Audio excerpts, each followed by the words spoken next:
कांग्रेस प्रदेश अध्यक्ष दीपक बैज ने सरकार पर तीखा हमला बोला। उन्होंने कहा कि अटल बिहारी वाजपेयी जी देश के प्रधानमंत्री रहे हैं, उनकी जीवनी जरूर पढ़ाई जानी चाहिए, लेकिन आजादी की लड़ाई में श्यामा प्रसाद मुखर्जी और दीनदयाल उपाध्याय का क्या योगदान था?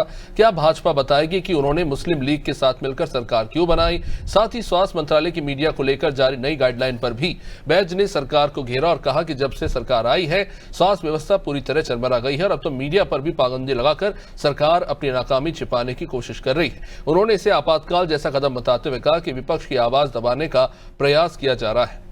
जनता पार्टी की सरकार श्यामा प्रसाद मुखर्जी, अटल बिहारी वाजपेयी जी और दीनदयाल उपाध्याय जी की जीवनी पढ़ाने जा रही है सभी पाठ्यक्रमों में।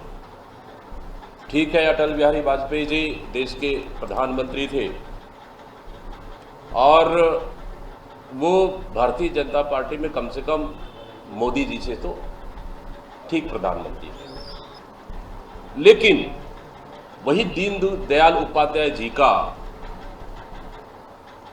आजादी की लड़ाई में इस देश के लिए क्या योगदान था, आजादी की लड़ाई में उनका क्या योगदान था, कितने बार जेल गए,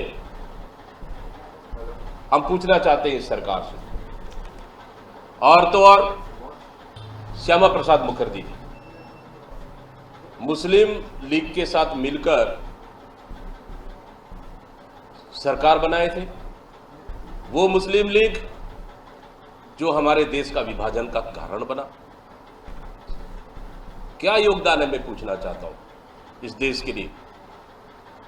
क्या हमारे पाठ्यक्रम में शामिल होकर और उनकी जीवनी को